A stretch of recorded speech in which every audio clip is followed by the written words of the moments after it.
អាយុដំអភិសន្តិបណ្ឌិតសម្ពោធស្នាក់ការលិខិតឆ្លងដែននិងអត្តសញ្ញាណប័ណ្ណដោយបញ្ជាក់មហិច្ឆតាពង្រីកសេវាឲ្យកាន់តែគៀកនិងមានគុណភាពជូនពលរដ្ឋ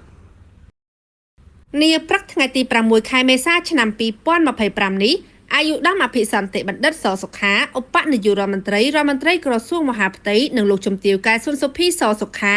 បានអញ្ជើញសម្ពោធដាក់ឲ្យប្រើប្រាស់ជាផ្លូវការទីស្នាក់ការផ្ដល់សេវាអត្តសញ្ញាណប័ណ្ណសញ្ជាតិខ្មែរនិងសេវាលិខិតឆ្លងដែននៅផ្សារទំនើប Aeon Mall មានជ័យក្នុងខណ្ឌមានជ័យរាជធានីភ្នំពេញនេះជាទីស្នាក់ការទី7ហើយបន្ទាប់ពីក្រសួងបានដាក់ឲ្យដំណើរការស្នាក់ការនេះជាបន្តបន្ទាប់រួមមាននាយកដ្ឋានលិខិតឆ្លងដែនភូមិតាងើសង្កាត់និរោធខណ្ឌច្បារអំពៅ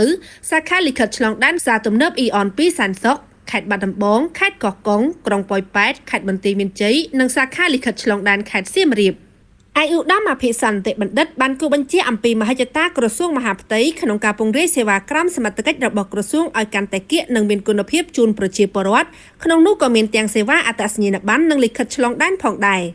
ស្នាក់ការថ្មីនេះអាយុដំបានមានប្រសាសន៍ថាបានផ្ដោតលើសេវាដំបូងមានន័យថាប្រជាពលរដ្ឋគ្រប់អាយុស្នើសុំឬកាន់កាប់អត្តសញ្ញាណប័ណ្ណអាចមកស្នើសុំសេវានេះបានទី2សេវាទូទាយតាធ្វើឡើងវិញនិងទី3ពាក់ព័ន្ធការខូចឬលើសសុពលភាពក៏ដូចជាកែទិន្នន័យមួយចំនួនដែលមានលក្ខណៈមិនសមស្របក្នុងគោលដៅដើម្បីផ្ដល់ភាពងាយស្រួលជូនពលរដ្ឋក្នុងការកែលម្អ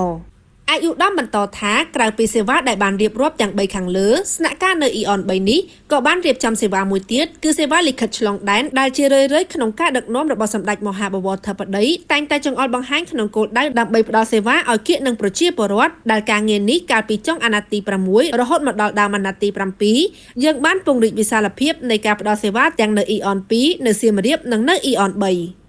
អាយុដំអភិសន្តិបណ្ឌិតបានឲ្យដឹងទៀតថាជារួមបើគិតពីមន្ត្រីរាជការធម្មតាគឺធ្វើការចាប់ពីថ្ងៃច័ន្ទរហូតដល់ថ្ងៃសុក្រប៉ុន្តែសម្រាប់នៅ Aeon 3នេះគឺធ្វើការចាប់ពីថ្ងៃពុធរហូតដល់ថ្ងៃអាទិត្យពេលល្ងាចមានន័យថាមន្ត្រីនឹងឈប់សម្រាកថ្ងៃច័ន្ទនិងថ្ងៃអង្គារដោយលើកថ្ងៃទៅផ្ដល់សេវាជូនប្រជាពលរដ្ឋនៅចុងសប្តាហ៍វិញដើម្បីឲ្យប្រជាពលរដ្ឋនៅតាមបណ្ដាខេត្តនានាដែលនៅជិតភ្នំពេញដូចជាខេត្តកណ្ដាលកំពង់ស្ពឺកំពតនិងកែបអាចមកស្នើសុំសេវានៅថ្ងៃឈប់សម្រាកពីការងាររបស់ពួកគេ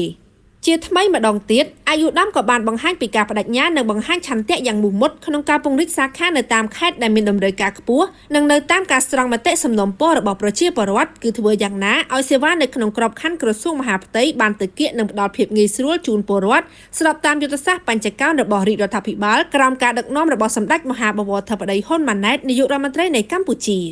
សូមបញ្ជាក់ថាស្នាក់ការផ្ដល់សេវាអត្តសញ្ញាណប័ណ្ណសញ្ជាតិខ្មែរនិងផ្ដល់សេវាលិខិតឆ្លងដែនស្ថិតនៅជាន់ទី3នៃផ្សារទំនើប Aeon Mall មានជ័យចំពោះពេលវេលានៃការផ្ដល់សេវាចាប់ពីម៉ោង9ព្រឹកដល់ម៉ោង4ល្ងាចនិងពីថ្ងៃពុធដល់ថ្ងៃអាទិត្យឈប់សម្រាកថ្ងៃច័ន្ទនិងថ្ងៃអង្គារព្រមទាំងថ្ងៃឈប់សម្រាកផ្លូវការពលរដ្ឋអាចទូរស័ព្ទសួរព័ត៌មានតាមលេខទូរស័ព្ទ077 517 776សម្រាប់ទីស្នាក់ការផ្ដល់សេវាអត្តសញ្ញាណប័ណ្ណសញ្ជាតិខ្មែរនិងលេខ011 582 277សម្រាប់ទីស្នាក់ការផ្ដល់សេវាលិខិតឆ្លងដែនសម្រាប់ព័ត៌មានបន្ថែមសូមតាក់ទងទៅកាន់លេខទូរស័ព្ទប្រចាំការសេវាអត្តសញ្ញាណកម្ម1271រៀងរាល់ម៉ោងធ្វើការលើកលែងថ្ងៃឈប់សម្រាក